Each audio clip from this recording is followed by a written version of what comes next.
Welcome back to another episode of Al's Kitchen. We will remain in the 30-minute series of curries. If you haven't watched any of that series, you have missed out on some amazing dishes. We've got Madras, we've got Pakistani chicken karai, we've got Punjabi curry, we've got chicken pathia, and there's some others. Today we are doing garlic chili chicken. This one is going to be special. Make sure you watch till the end. We've got all the ingredients measured out and we're ready to go. I'm cracking open a tin of Saint Etienne. Do you know what I think of when I think of Saint Etienne? I tell you, 1976/77 season in the Champions League or the European Cup, when Liverpool beat Saint Etienne 3-1, we lifted the trophy, and that's the year I was born, 1976. I'm a winner, told you. See, a golden year, and we had the best summer ever, apparently. Too young to remember. Right, starting off with the chicken, I have 900 grams of chicken thighs here. Now the reason I'm using thighs is because I cook this for 20 to 30 minutes. By the end of the curry, the chicken is cooked perfectly. Now you can use pre-cooked chicken tikka. I would put that in the last stage of 10 minutes to heat that through. Or if you just want to use chicken breast, cook that for around 15 minutes. So 15 minutes into the curry. Right, on to the spices. We've got 1 star anise, we've got a small piece of cinnamon stick, 2 tablespoons of mixed powder or curry powder or basar mixed powder, your choice. If you haven't got any of those mixes, use mild Madras curry powder. 2 teaspoons of garam masala, 1 teaspoon of turmeric. I have half a tablespoon of tandoori masala, 2 tablespoons of coconut milk powder, 2 teaspoons of bright red Kashmiri chili powder, and 1 teaspoon of hot chili powder. I've also got 1 teaspoon of chili flakes.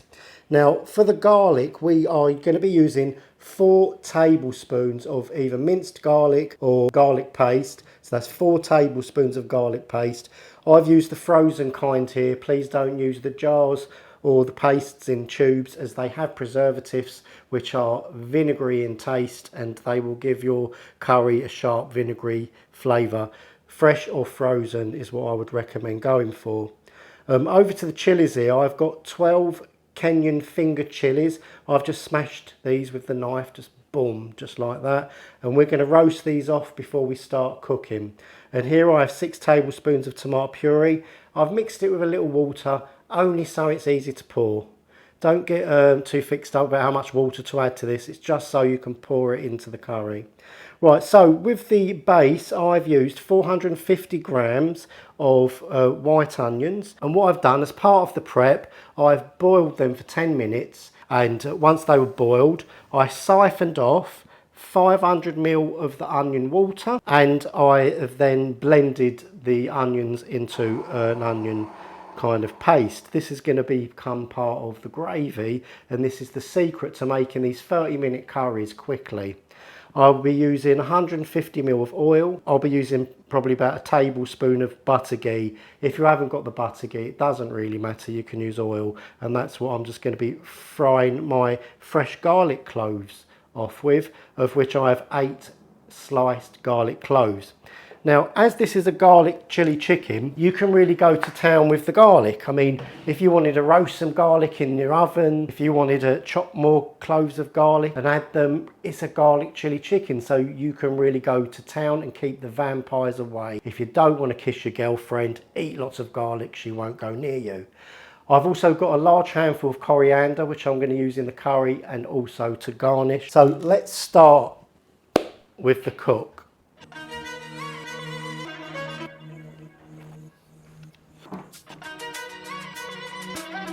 Right, so let's heat up our pans. I highly recommend using a non-stick vessel of your choice. And the reason I say that is because unlike BIR, which is British Indian restaurant style curries, you don't need to focus so much on caramelising the base gravy, you know, whereas usually you'd use an aluminium pan. With this you don't want it to burn. We've pre-boiled some onions, so we've sweetened them a little already.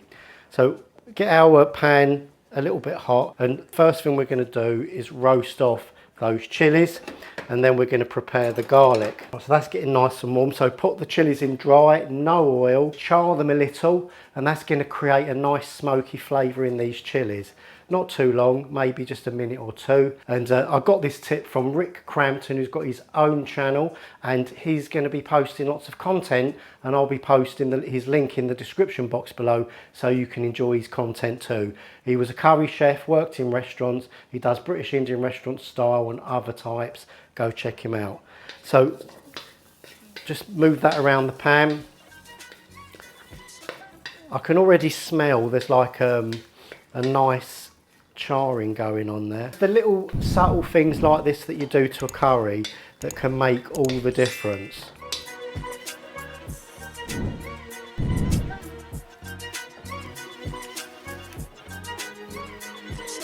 Colour on the skins is just starting to go a darker green. Now with the garlic, you don't want it to burn, you don't want it to go brown.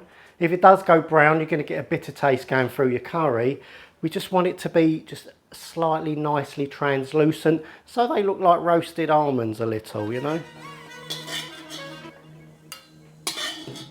Take a damp cloth, just give your pan a wipe.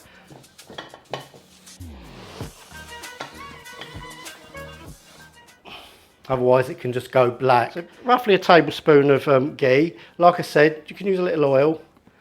You don't need to worry about if you haven't got ghee. I just find that if you roast off your garlic in some butter ghee, you create like a little bit of a garlic butter. And when that goes in the curry at the end, it's really, really nice. Right, so let's put those in there.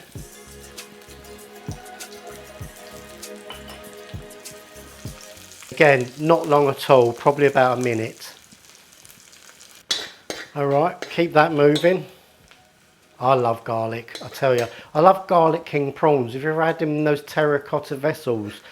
King prawns, garlic mushrooms. Yeah, can't beat a garlic, which is why I love a garlic chili chicken. That's it, I can take those out now. Ain't it been a terrible summer, eh? Someone like me who loves the sunshine, I tell you, I get weather anxiety. It's that damn jet stream, innit? Sitting right underneath the UK, blocking off all that warm continental air. Right, so take the garlic out. Also going to take out some of the ghee. Right, put them to the side, and now we're going to start the curry. So let's heat up some of the oil. And we're going to be frying down the onion paste for around 8 minutes. And fry this down for 8 minutes. Put 8 minutes on the timer so you know I'm not cheating.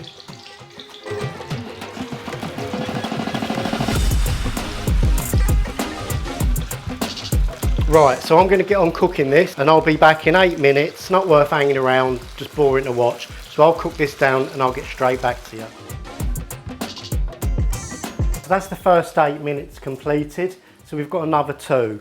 Right, now we're going to put the star anise in, cinnamon, and now we're going to be putting in the 4 tablespoons of garlic paste. So stir that into your onion based mixture. Remember, at home, take your time. Don't be racing against the clock. You want to get this right and you want to eat well. It's not important. Even if it took 40 minutes to cook, it's not the end of the world. Right, so our onion base is almost ready. What we're going to be doing now is making the curry paste, and that will involve adding all of the spices into this onion mix. So let's put in all of the spices. Now remember, I measure these out in these tiny little condiment trays for you. That's just so you can see what I'm putting in at home. Obviously you're at home, when you measure these spices out, just put them into one bowl. Just put them into one large ramekin, just pour the whole lot in on one go. Right, so it's all gone in there except the methi. The methi goes in at the end.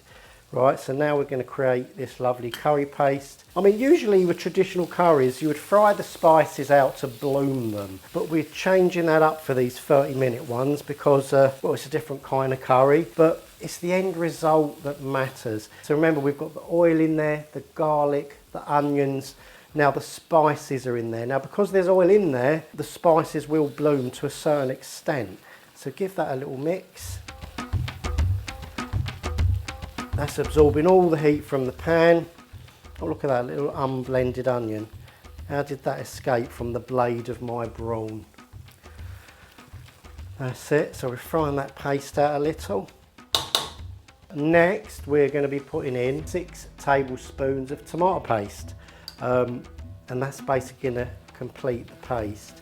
Already smells gorgeous. So in goes the tomato paste. This is where it's going to take on that lovely red colour. So get all that mixed in.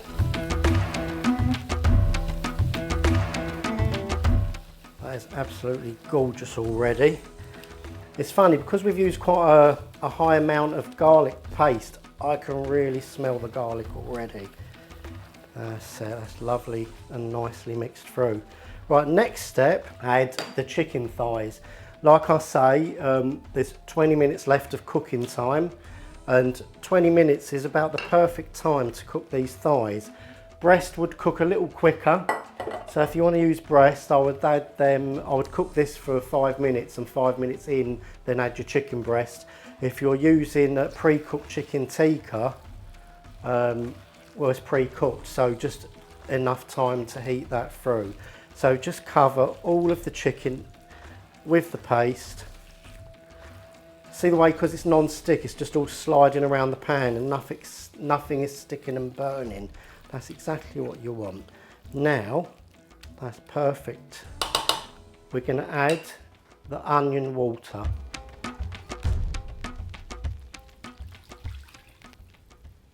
And mix that all through nicely. Be gentle at this stage because things can get a little bit splashy. So just turn it in nice and slow. And that's it. And now I'm going to be cooking that for 10 minutes, lid on. So I'll put lid on and I'll be set in 10 minutes. I'll be back in 10.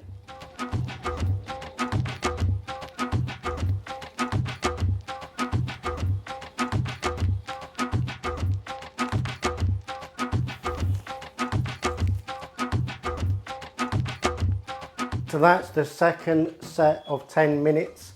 That leaves just 10 more minutes to go. Let's check out this beautiful curry. I can't wait. That is beautiful. So we've got 10 minutes left to cook this. We're going to add just a few more ingredients that we have left. Sling in those chilies. And we're going to put in the garlic that we fried. Except for a tiny amount for garnish. Obviously you can portion it out, or you can sling it all in if you don't want the hassle, but I'm going to save a little bit for garnish.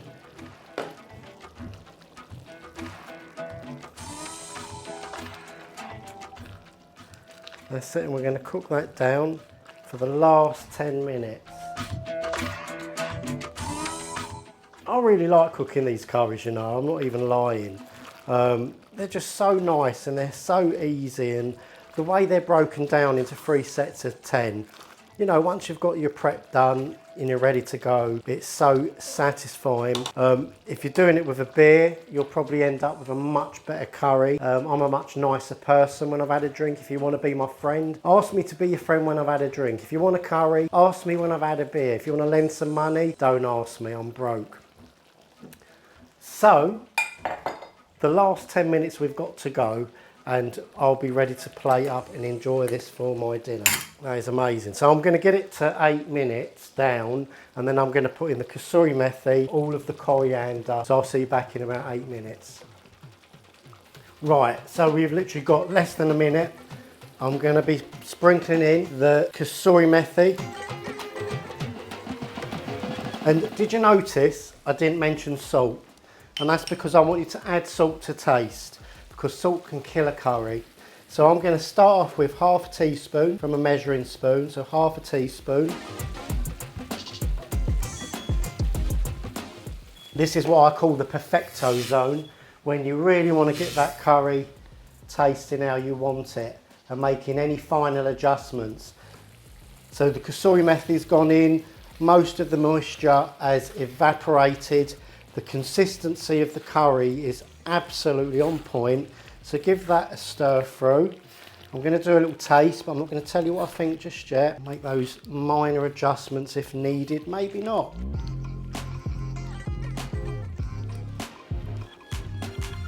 Going to add another half teaspoon, just under, So 3/4 teaspoon of salt, just to make this perfect. So for an entire curry that will feed 4, less than 1 teaspoon of salt. So no need to worry about your blood pressure. And remember, even though you've been watching me cook this curry, I do put all the ingredients list in writing in the description box below. Irrespective of what you see me do and what you hear me say, the written is always right. That's when I go in the office, type it all up, needed a bit of an adjustment. And I'm going to add, for my own personal preference, a tablespoon of mango chutney. It's not going to make it taste sweet, it's just going to round off the flavours of the curry, and it's going to make you think that you're in your local takeaway. Just 1 tablespoon. And now I'm going to plate up.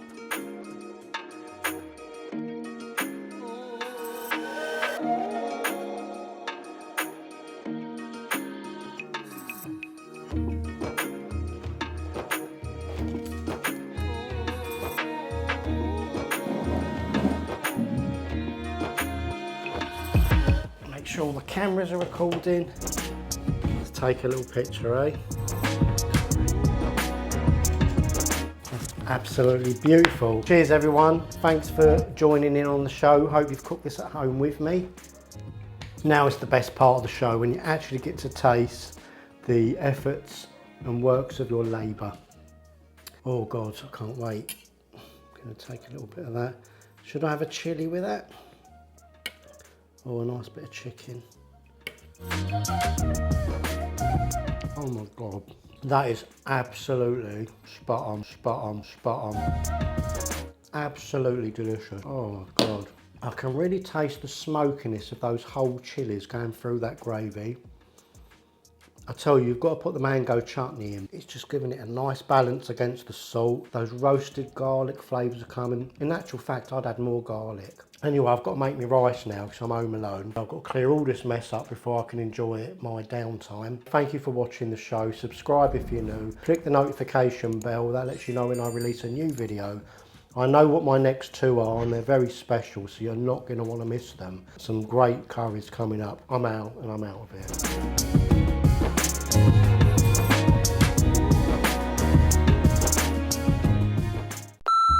Go check out the back catalogue. We've got cashew, we've got madras, we've got all the ingredients missing. We've got all the ingredients. We've got all the ingredients.